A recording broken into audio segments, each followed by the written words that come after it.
A naše anglické příspěvky už skončily v předchozí části. Teď se vrátíme zpátky do Československa, tady do našeho lokálního místního kontextu.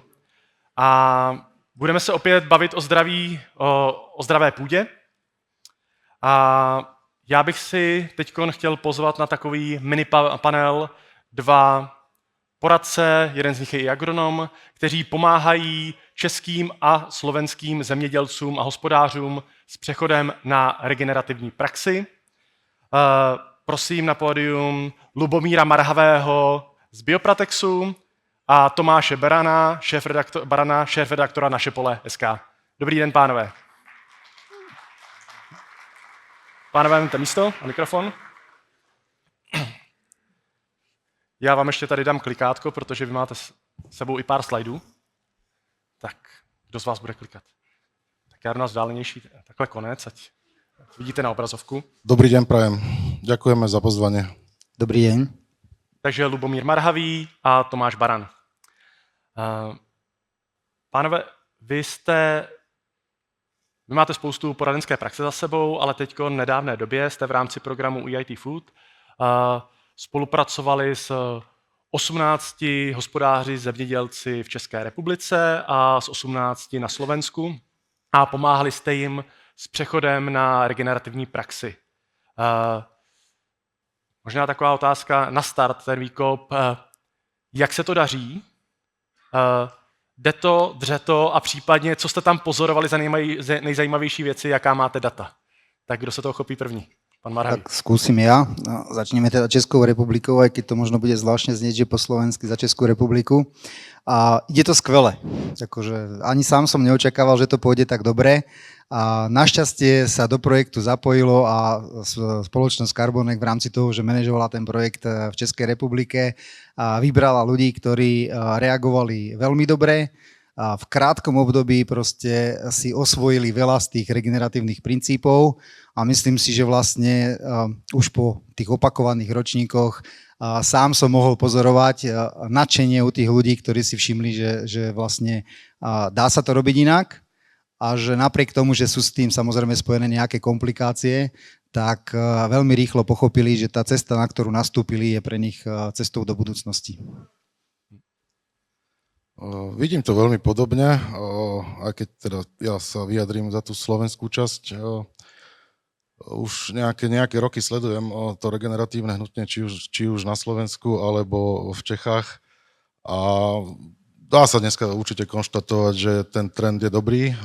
Percentuálny nárast je, dá sa povedať, rapidný. Tie podniky, či už sú tu malí farmári alebo veľké agroholdingy na to reflektujú, takže za mňa veľmi dobre. Myslím, že sme na správnej ceste. Vy jste si pro nás připravili nějakou prezentaci s nějakým příběhem, tak já jsem úplně napnutý, co od vás uslyším. Pripravili sme si pár slajdov k projektu EIT Food, ktorý prebiehal posledné roky v Čechách a na Slovensku. Dohodol som sa s Ľubom, že začnem z mojej strany trošku, keďže sa nachádzame u vás v Čechách. Vy tú genézu nejakého toho regeneratívneho hnutia určite v Českej republike sledujete a poznáte, tak by som vás trošku v pár vetami chcel dostať do toho, aká je situácia u nás na Slovensku. Takže projekt začal v roku 2022, ale ja sa vrátim ešte trošku do histórie. Sledujem nejaké tie regeneratívne trendy asi od roku 2013. Bolo to spojené najmä s takým zavádzaním strip-till a no-till technológií a neskôr samozrejme sa to začalo nazývať regeneratívnym poľnohospodárstvom aj v našich končinách. Rád by som podotkol, že my máme trošku ako menší brat trošku problém s tým, že u nás sa nepodarilo implementovať napríklad také opatrenie, ktoré ste mali vy u vás, čiže inštitút demonstračných farem. Čiže na Slovensku sme viac menej v tých rokoch pracovali na takej komunitnej báze. Skôr sa jednalo o nejaké individuálne aktivity v rámci propagácie regeneratívneho poľnohospodárstva v takej menšej komunite. Musím však podotknúť, že urobilo sa v tom čase aj bez akejkoľvek podpory z hora alebo z dola dosť roboty. Kus dobrej roboty sa urobil v Krakovanoch. Už v roku 2018 sa nám podarilo na polia na južnom Slovensku doniesť Frederika Thomasa z Francúzska, takže sme sa nejak snažili pracovať v tejto sfére a až v roku 2022 sa nám podarilo zapojiť do programu ATFood. Je to Európsky inovačný a technologický inštitút, ktorý podporuje projekty v rámci potravinovej vertikály. Takže nás to trošku konečne posunulo v tomto smere ďalej. Tuto vám ukážeme takú mapu. Tam môžete vidieť 18 podnikov rozmiestnených v Slovensku a 18 podnikov v Českej republike. Já možná doplním, že to zdaleka nejsou všichni tady na té mapě ukázání, kteří se pokoušejí o přechod na regenerativní zemědělství. Nie, toto sú len podniky zapojené do A projektu. už přitom je to krásně jako mapka se spoustou špendlíčkou. Takže celkom sa nám to zahustilo. Samozrejme, jak hovoríte, tých bodov by im bolo určite viacej, kebyže tam dáme všetky podniky, ktoré sa snažia integrovať tieto prvky do svojho hospodárenia. Čiže program ATFood nás posunul konečne na nejakú vyššiu úroveň, má to svoj systém, vykonávali sa odbery pôdy, vzorkovanie, k tomu sa dostaneme ďalších slajdov, takže za mňa ako za tú slovenskú časť projektu to považujem za veľký úspech a posunulo to tú našu prácu na ďalší level. Takže krátko takto, jak to u nás vyzeralo a teraz možno, ak môže Ľubo povedať. No tak ja samozrejme môžem, tak ako som hovoril, pozitívne hodnotiť to, že sa nám podarilo splniť aj ten cieľ cesty. A to znamená prepojovať, teda v prvom rade nájsť tých, ktorí budú mať záujem, ísť na novú cestu, pretože tento projekt v podstate aj má taký slogan Revolúcia regeneratívneho poľnohospodárstva. A ja síce by som bol radšej, keby to nebola revolúcia, lebo to je skôr také ako keby násilné, to znamená, že v tomto prípade to sem tam natrafí akože ten pojem na odpor, ale principiálne ide skôr o nejakú evolúciu. To znamená, že mali sme zažitú poľnohospodársku prax, teraz už vieme, že ju musíme meniť, čo je vlastne podstata tých regeneratívnych princípov. No a takže našli sme ich, začali sme ich prepojovať a myslím si, že v konečnom dôsledku dnes môžem konštatovať, že je to veľmi dobré zdravé jadro, ako tu už bolo spomenuté, ako nejedná sa iba o 36 podnikov, alebo teda fariem v rámci Československa. Z toho, čo ja viem, je už nás, povedzme to tak, že keď sa môžem pridať do skupiny, a už nás je niečo ľahko cesto v rámci celého Československa, tých, o ktorých ja teda viem. Nemusím poznať všetkých, ale určite nie sme na úplnom začiatku a za tie 3 roky je vidieť obrovský progres aj v Českej republike, aj na Slovensku. Nie len o tom, že sa rozpráva o regeneratívnom poľnohospodárstve, ale narastli aj tie výmery, aj využívanie alebo rozsah využívania tých princípov regeneratívneho poľnohospodárstva. No a je to znova na mne. Takže mali sme řidiča, Carbonek, ktorý veľmi šikovne a dobre administratívne a logisticky zabezpečil celý projekt. Účastníci zájazdu rok 2022, 2023, 2024 a väčšina, keď sa tak na to pozerám, je tu, takže tým pádom ich aj pozdravujem. A ďakujem, boli to skvelé skúsenosti a skvelé zážitky s vami za tie 3 roky. A myslím si, že rovnako by to hodnotila aj moja kolegyňa Ivanka, tiež tu niekde asi sedí. Takže my sme boli tí delegáti, ktorí sme sa snažili prepojovať a prenášať tie skúsenosti medzi jednotlivými farmármi alebo teda podnikmi v rámci Českej republiky, samozrejme s tým, že čo sme sa naučili teda ja konkrétne na Slovensku. Takže v tomto ohľade si myslím, že naozaj skupina Zdravé jadro ľudí, u ktorých dnes už tí, ktorí by ste teda uvažovali, že chcete začínať alebo začať, alebo prípadne ešte máte nejaké svoje nejasnosti, môžete určite už hľadať podporu v tom, že sa podelia o svoje skúsenosti, čo sa mi tiež veľmi páči, že nie sú ako keby lakomi na svoje skúsenosti a poznatky a radi sa podelia a takisto radi aktívne spolupracujú na tom, aby aj ďalší ľudia, ktorí majú záujem ísť na túto novú cestu, mali tú cestu už nielen trošku prešlapanú, ale jednoduchšiu v tom, že už sa vedia podeliť aj o to, čo oni sami zažili. Mně tohle to přijde velice důležité, protože já to slyším zmiňovat i řečníky z Británie, z Ameriky. Říkají vlastně to nejdůležitější, co potřebujete na té své cestě, mít nějakou oporu v té komunitě. Vy jste zmiňovali na Slovensku, byť i bez nějaké podpory, víš, se podařilo něco sformovat a tady vlastně už taky vidíme nějaké zdravé jádro, takže opravdu narazíte na spoustu problémů při tom přechodu a najednou tady máte spoustu jmen, kam můžete zavolat, kam se můžete jít podívat. A je super, že ty lidé jsou ochotní se podělit a jsou schopni vás nastartovat. Už to máte snažší než oni. Ľubo už povedal vlastne to rok tomu, ja by som vám tu rád ukázal, jak to teda vyzerá s obsadením na Slovensku. Hlavným partnerom alebo koordinátorom projektu ATFood bol JTZE Slovensko. Chcel by som sa tým veľmi poďakovať Jurimu Petrovičovi, riaditeľovi spoločnosti na Slovensku, ktorý sa do toho pustil a on sám je veľký propagátor regeneratívneho poľnohospodárstva. Môžete vidieť tie mená aj podniky, ktoré sa zapojili do tohto projektu. To, čo som už povedal, považujem to za veľmi dôležité, že sa nám podarilo namiešať mix poľnohospodárov od malých SHR-károv cez družstva až po agroholdingy, venujúci sa špeciálnej rastlinnej výrobe. Takže sa nám podarilo zostaviť naozaj celkom také zdravé jadro a pracovali sme na tom traja poradcovia na Slovensku, ja, Marcel Sako a Kristina Majtán. Tým by som taktiež rád ich pozdravil a poďakoval za tú spoluprácu, ktorá sa nám za tie roky podarila zrealizovať. No, malo to byť o nejakých úspechoch, takže beží krátka prezentácia, zo pár fotiek. Vybral som iba tie najaktuálnejšie, keďže tu bol dotaz, čo sa podarilo.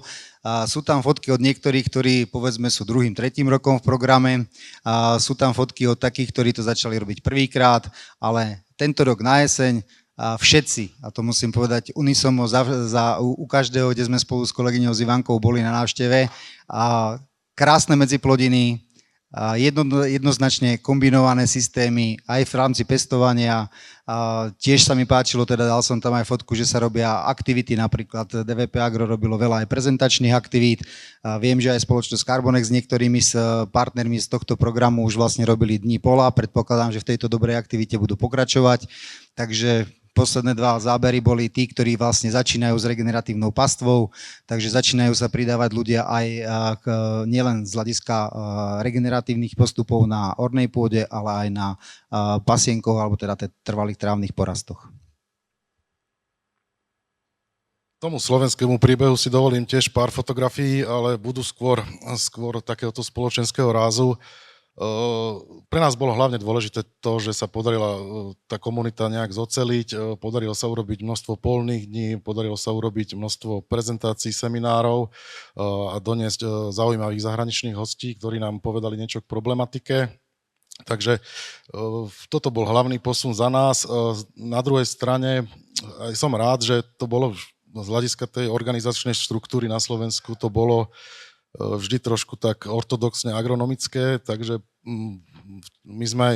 boli sme za to možno kritizovaní s kolegami, ale snažili sme sa pomenovať aj tie problémy, pred ktorými netreba zatvárať oči, ale myslím, že sme to prekonali a vidíme tam čoraz viac tých pozitívnych efektov, takže za nás určite silná podpora komunity, ktorá môže pokračovať v práci ďalej.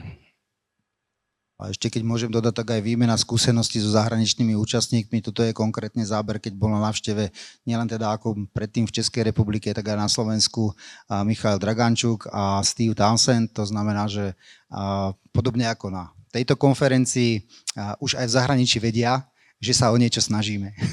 Takže je to dobrá správa. Čo bolo dosť také významné v rámci projektu a môžeme potom aj o tom v rámci času viac podiskutovať, bolo to, že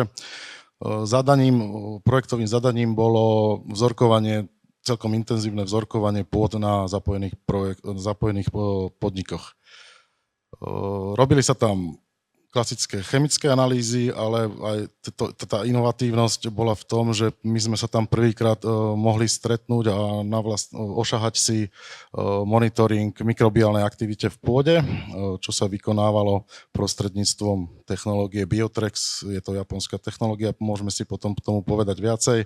Takže dostali sme do rúk databázu databázou údajov, s ktorou sa asi bude dať ďalej niečo robiť a aj pre tie podniky to myslím, že v mnohých veciach otvorilo oči.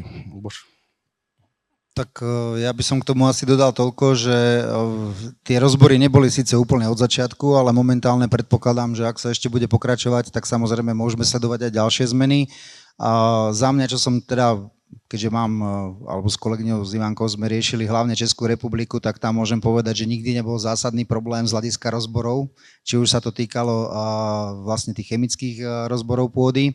A čo sa týka biológie, alebo teda metodiky Biotrexu a tak ďalej, bolo pozitívne, že vlastne keď sa to druhým rokom začalo sledovať a u niektorých teda z tých partnerov programu už máme, dá sa povedať, za sebou 2 roky, kedy sa riešila tzv. Rozmanitosť alebo biodiverzita pôdneho mikroedafónu z hľadiska metodológie Biotrex, tak došlo k výraznému pozitívnemu posunu. Takže ak to môžeme takýmto spôsobom, tie konkrétne čísla sú v 100 000, tie indexy, takže to nechcem vysvetľovať, ale principiálne sme sa, ako vidíte v tej škále, od tých hnedých alebo oranžových farieb posunuli k tým žltkavým a svetlozeleným.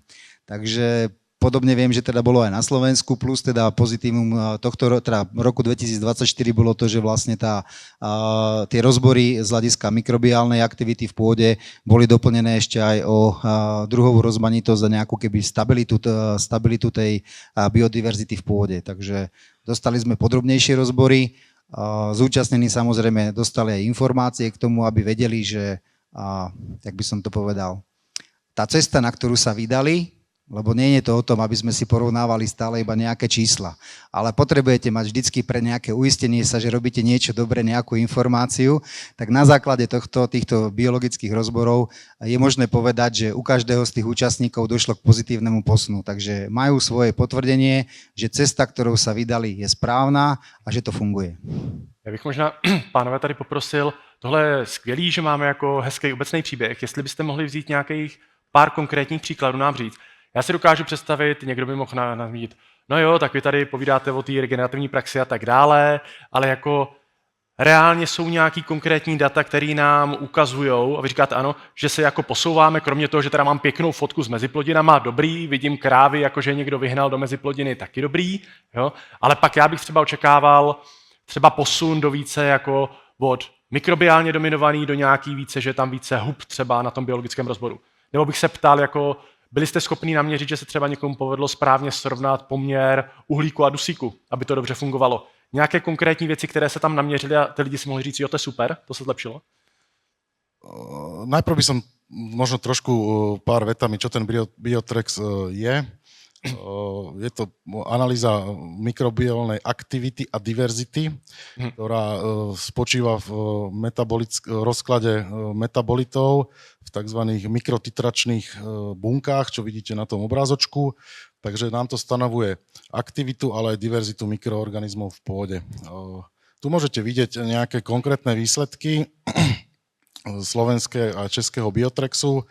A keď sa nám to dostalo do rúk, samozrejme človek je tak nejak skeptický, že čo z toho vyjde, čo to je za čarovný nástroj, ale ako môžete vidieť, napríklad aj na tom, ja to použijem príklad tých slovenských rozborov, tam čo vidíte tú najmenšiu diverzitu, ten červený stĺpček maličký, tak to sú pôdy pri Senci, veľmi intenzívne obhospodarované, proste je tam naozaj tvrdá chemizácia a naproti tomu ten stĺpček trošku vyššie s najväčším obsahom aj diverzitou, aj aktivitou mikroorganizmov je pôda pri Martine, v Turci, pod Marou, Fatrou, viac menej v ekologickom režime. Čiže už keď som sa dostal k týmto výsledkom, videl som, že tá korelácia, keď sme odoberali, poznáme tie pôdy, vieme, čo sa na nich robí, aj historicky, čo sa tam dialo, takže bolo jasné, že tam tá korelácia s tým zdravým pôdnym mikrobiomom je. Takže za mňa to bolo také milé prekvapenie pri tom prvom pohľade na tie rozbory.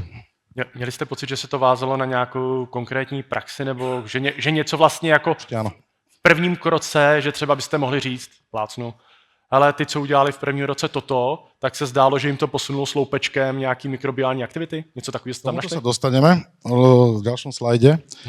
Tu som chcel len poukázať na to, že už v tej prvej fáze sme videli koreláciu, že naozaj, že tá pôda intenzívne obhospodarovaná s intenzívnou chemizáciou, ktorá vstúpila do projektu, vykazovala také čísla, aké vykazovala a na rozdiel oproti tomu pôda v extenzívnom režime, nemôžem povedať, že v ekologickom, ale v extenzívnom režime, v no-till režime, v podstate nám hneď ukázala, že niečo je na tom dobre.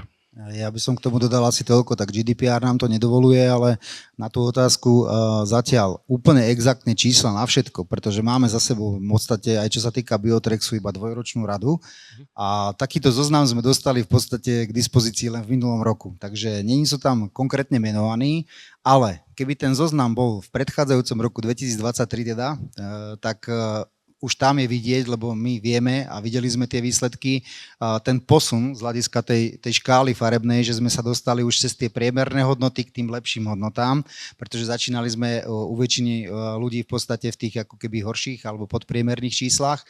A k tomu ešte zatiaľ, kým sa dostaneme k tým konkrétnym veciam, ktoré Tomáš už má pripravené, tak je to určite o tom, že nechcem teraz nejakým spôsobom rozoberať všetky princípy, ale všetci, ktorí do toho programu boli alebo projektu zapojení, tak to, čo bolo prvé, bolo minimalizácia spracovania, teda väčšinou priama sejba a zapojenie medziplodín do tých teda vlastne do osevného plánu. Takže to bola tá základná zmena, ktorá sa už po prvom roku vždycky na tom mikrobiome pozitívne prejavila. Tuto vidíte, to je aj odpoveď na vašu otázku, tu vidíte porovnanie Biotrexových analýz medziročné 2023-2024 v tej skupine podnikov, z ktorých tie údaje máme. A ako môžete vidieť, ten trend je dobrý. Medziročne sa nám tie výsledky v mnohých prípadoch, nehovorím, že všade. Vidím tam pár propadů, ale jinak je to Je tam pár trend. propadov, ono treba povedať fakt, že nie vždy sa podarilo v tom roku urobiť také niečo, proste nastal nejaký problém na tej parcele. Treba podotknúť, sledovala sa jedna parcela na podniku, takže je to trošku také okresané, ale za mňa ten trend je vidno, že vieme hýbať pozitívnym smerom to, čo máme v pôde. Tým občasným prepadom by som dodal ešte asi toľko. A nie vždy sme schopní, alebo boli sme schopní samozrejme v tých daných podmienkach, kedy bol termín odberu, a zabezpečiť, aby poveternostné podmienky, alebo teda priebeh počasia bol taký, aký má byť. Takže mikrobióm je na to citlivý, tak niektoré tie prepady tým, že my sme tam boli osobne odoberať, tak vieme, že napríklad vznikli tým, že zrovna v tom čase, kedy sme realizovali odber, bola povedzme pôda premočená. Takže to neznamená, že to je zlý prístup, alebo že sa niečo pokazilo, len je treba zhodnotiť aj ďalšie aspekty a tie ďalšie aspekty sú povedzme zrovna v tomto prípade nielen teda štruktúra pôdy, ale aj povedzme vlhkostný režim, teplotný režim.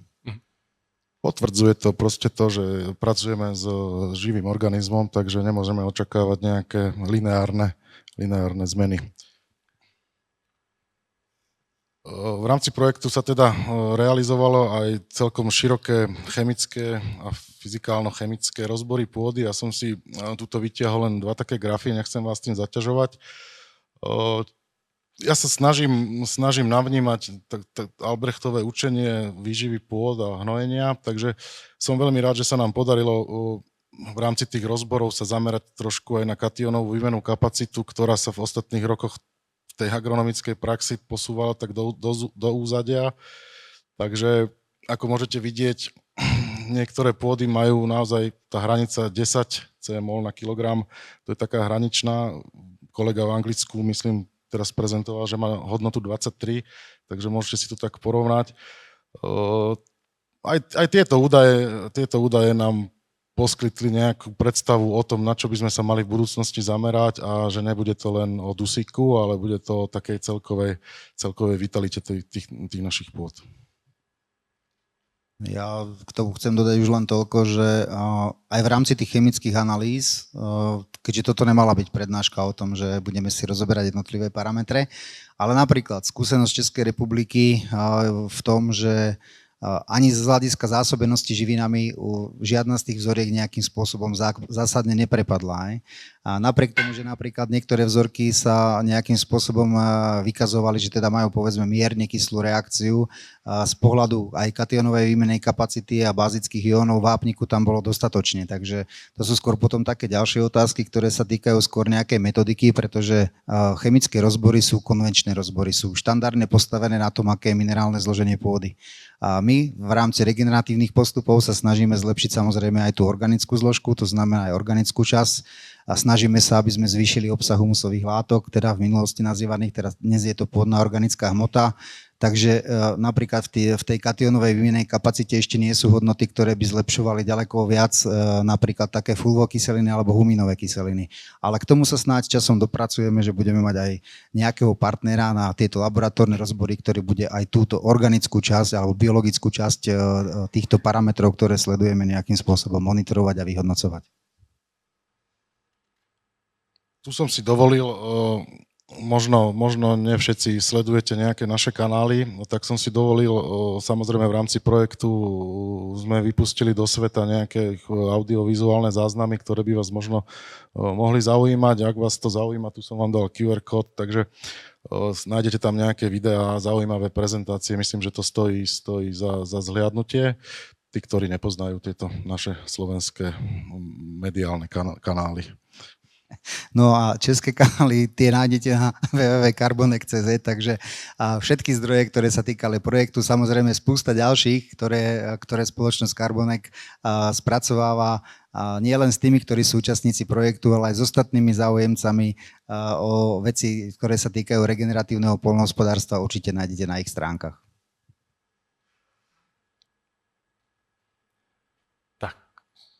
Ďakujeme za pozornosť.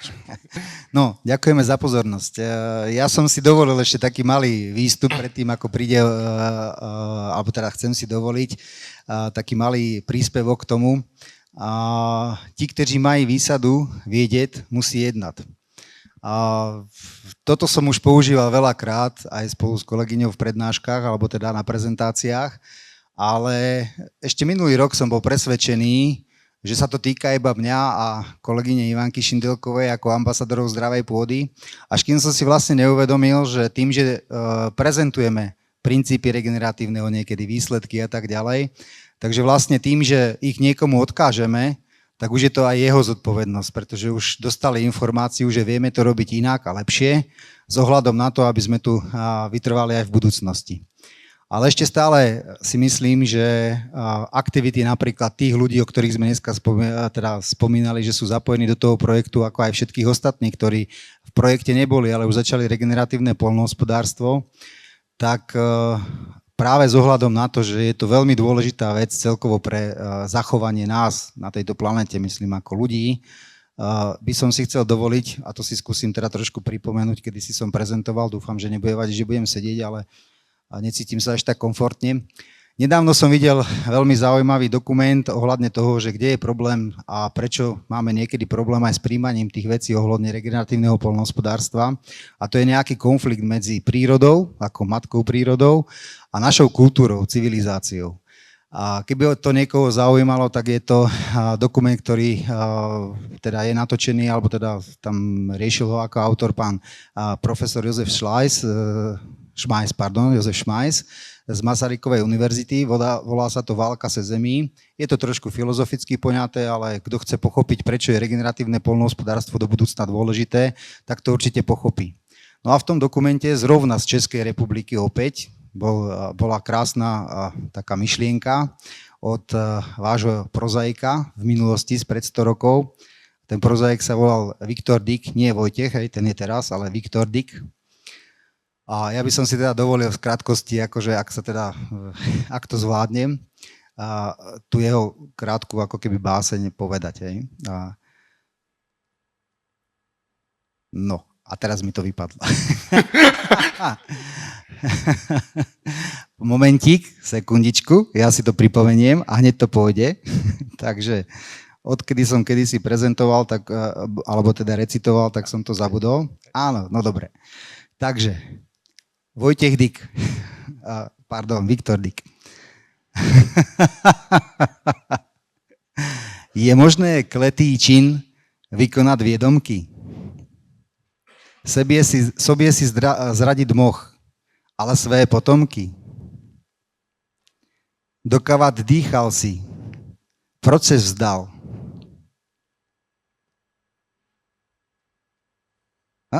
Pardon. Posledné slova, dôležité. Nebol som až tak pripravený, ako by som mal.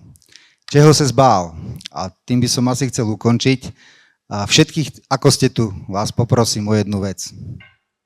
Môžete, prosím vás, pretože ja viem z praxe a myslím si, že Tomáš alebo Ivanka by to podporili, všetci, ktorí sa vydali novou cestou, nie je to ani tak o tých technických informáciách, ktoré potrebujú, ale potrebujú podporu.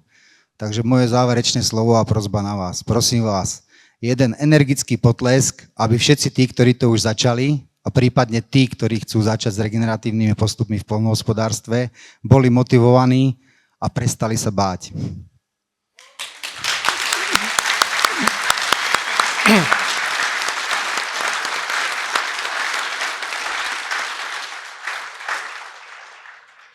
A já bych velmi rychle se otevřel pro otázky publikum. Pokud máte naše panelisty něco, ať už v onlineu, nebo nějaká ruka v sále. Tamhle vidím ruku. Prosím, výborně. Povídejte. Dobrý den. Já mám dotaz ohledně toho poradenství. Vy se uvádíte jako poradci regenerativního zemědělství a chci se zeptat, já vím třeba o několika lidech, kteří by s tím chtěli začít, ale celkově úplně začít se zemědělstvím. Já se věnuju poradenství pro zakládání agrolesnických systémů. A právě jsem si říkala, jestli bych jim nedoporučila nějakého poradce právě na to regenerativní zemědělství ohledně mechanizace, osevních postupů a tak dále. Jestli se můžou obrátit na vás, nebo jestli víte o tom, že by existovala nějaká skupina, síť lidí, kteří tohleto dokážou pro ně udělat. Tak tá sieť sa v podstate vytvára.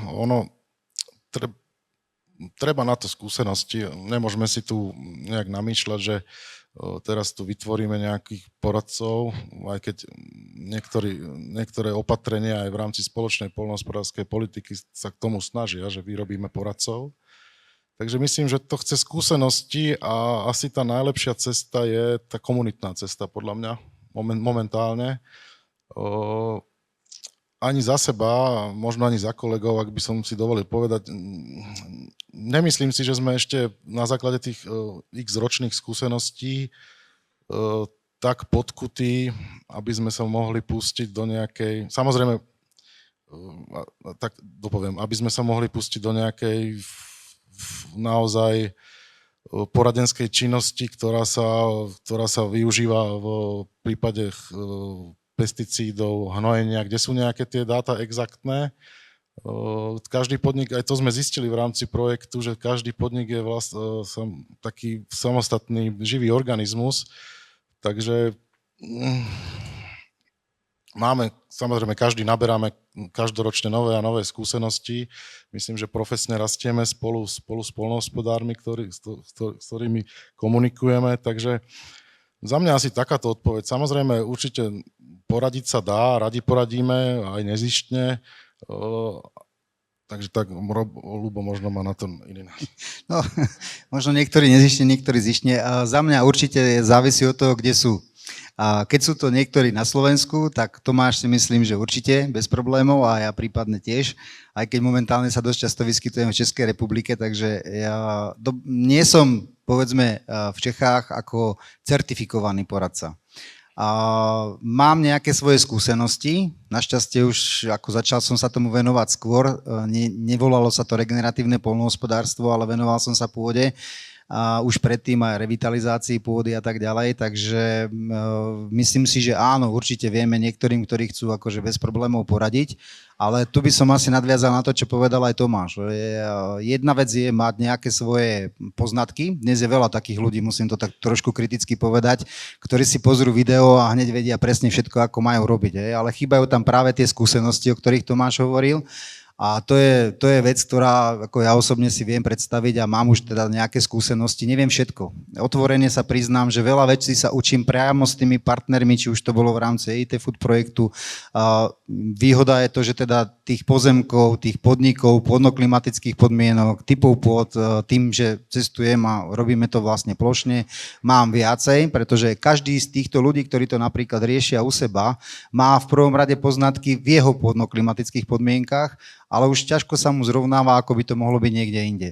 Takže áno, určite môžete sa obrátiť, nie je to problém Nevieme všetko, učíme sa po ceste, dôležité je na tú cestu nastúpiť a vlastne cieľom je tá cesta samotná. Takže učíme sa spolu, možno ešte na dôvážok, lebo častokrát sú otázky typu, ja neviem, herbicídna ochrana, keď je to niekto v konvenčnom poľnohospodárstve, keď robí medziplodiny a tak ďalej. Bohužiaľ, musím povedať, že celosvetovo, aj keď teda v zahraničí nejaké dáta sú, ale povedzme v Čechách a na Slovensku sme trošku v tomto zaspali, takže veda a výskum nám zatiaľ, keďže ešte neuznávajú tieto princípy veľmi, a čo je trošku tiež kritické, tak nemáme tie informácie. To znamená, že je to väčšinou otázka pokus omyl. To znamená, že niekto niečo vyskúša, ale výhoda, to, čo spomínal Tomáš, že teda komunitne, vieme si medzi sebou tie informácie ako keby posúvať. To znamená, že keď niekto má negatívnu skúsenosť, že ošetroval porasty nejakým účinnou látkou a potom mal problém v medziplodinách, že mu to nechcelo vzchádzať, vieme to ako keby posúvať ďalej, len problém je v tom, že nemáme to zatiaľ z akademickej obce nejakým spôsobom vedecky potvrdené. Len dodám, že pre takých ľudí je ideálny takýto program. Ja verím, že IT Food bude v Čechách aj na Slovensku pokračovať. Dúfam, že sa nám to podarí sprocesovať. Takže to je dobrá cesta. Děkuju. Já se ptám, máme prostor ještě na další otázku? Já bych dal ještě prostor tamhle někomu dalšímu. Prosím vzadu v sále.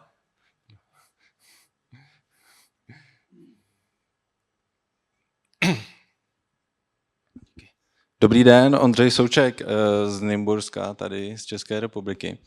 Já bych se chtěl zeptat, jestli máte už nějaké zkušenosti se zavedením do praxe na těžkých půdách. Mám na mysli jako slévové, jílovité, takže tak. Děkuju. Máme jedného pacienta na východnom Slovensku. Jo, děkuju za to přirovnání. Máme jedného pacienta na východnom Slovensku, kde naozaj tie pôdy sú také, ako opisujete, ešte horšie, oni si možno neviete predstaviť. Okolo Trebišova je to naozaj pestré, takže áno, ale konkrétne tento príklad je, konkrétne na tomto podniku dosť bojujeme s intenzitou, ekonomikou a s možnosťami tých ťažkých pôd. Tie pôdy sú tam zamočené dlho na jar. Ak tam, prosím, máme tam naozaj, není to ľahká. Je to jeden z najkomplikovanejších prípadov, ktoré v rámci slovenských podnikov máme. Ťažké zlievavé pôdy na východnom Slovensku. Ale samozrejme dá sa. Dneska sa tu hovorilo aj o plytkej kultivácii, takže samozrejme cesty sú. Dá sa to riešiť. Není to určite, že nie, tuto nepôjde. Tuto nebudeme robiť, takže...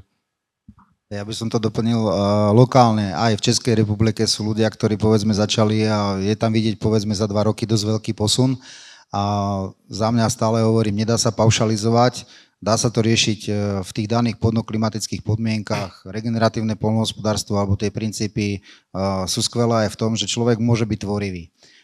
Je ale potrebné si uvedomiť, že pokiaľ máte naozaj ťažké pôdy, typu, ja neviem, nejaké fluvizeme alebo nejaké oglejené čiernice alebo niečo také, tak v tom prípade ten proces aj toho, čo bolo povedzme predtým prezentované, trvá trošku dlhšie. Áno, to sú pôdy, na ktorých sa ťažšie dostáva alebo dosahuje tá stabilita. Bohužiaľ je to väčšinou výsledok toho, čo sme robili doteraz, ale principiálne je to možné. Hej? Je akákoľvek pôda, dokonca ešte aj čistý piesok sa dá v rámci regeneratívnych postupov veľmi rýchlo ako keby oživiť a aby začala normálne fungovať tak, ako by mala. Děkuju. Tak já se ptám, jestli ještě někdo další má dotaz. Tak poslední dotaz tady od pana Dohala. Ďakujem. Ja by som chalanov trošku pomohol. Okrem Ľuba nepoznám žiadneho profesionálneho poradcu v Čechách a na Slovensku, ktorý sa tomuto venuje. Druhá odpoveď, zhruba zo 640 hektárov, ktoré máme, tak máme asi 120 hektárov takých pôd, jak ste teraz vy spomínali. Keď prídu tie horúčavy letné, kedy tam bola kukurica, tak praskliny také, že ste tam obchali ruku po rameno, keď mi tam spadol mobil, tak museli sme zavolať bager, aby som to nedočiahol. Pokus o vtip. Ale čo sa týka poradenstva, určite sa Ľubo neroztrhá a nebude lietať. Ja by som sa odvolal na Gabe'a Browna, Ja vám nepoviem, ako to máte robiť, ale hovorím vám, ako to robím ja. Takže stretávajte sa, viete už, kto sú tie, myslím, že pán Gut tu má vystúpiť neskôr. Za mňa jednička, to, čo sa poznáme nejaké 3 roky a to, čo absolvoval. Vždy mám husiu kožu po tele, keď on rozpráva o pôde, úžasne. To je to najdôležitejšie, tá emócia v tom, aby sme pochopili, že musíme tú pôdu, musíme pre ňu niečo spraviť. Ináč dopadneme strašne zle. Výborne, že tu Ľubo spomínal pána profesora Šmajsa, vášho z Masarykovej univerzity. Vynikajúce veci sú tam. A čo som ešte chcel povedať? No, proste tá pôda nám prvá zregenerovala. Tam proste to je dneska parcela, alebo parcely 2, na ktorej môžem v ktoromkoľvek roku, v ktorokoľvek ročnom období, po daždi, pred dažďom, po mesačnom suchu prísť aj teraz a nabrať si tam holou rukou pôdu, alebo holou rukou vykopať jamu po rameno. Tie pôdy majú výhodu, že regenerujú najrýchlejšie. Takže veľa šťastia. Ďakujem. Tak jo, tak já děkuji panu Dohálovi a děkuji především tady našim panelistům Lubomír Marhavý z Biopratexu a Tomáš Baran, šéf-redaktor naše Polo.sk. Děkuji.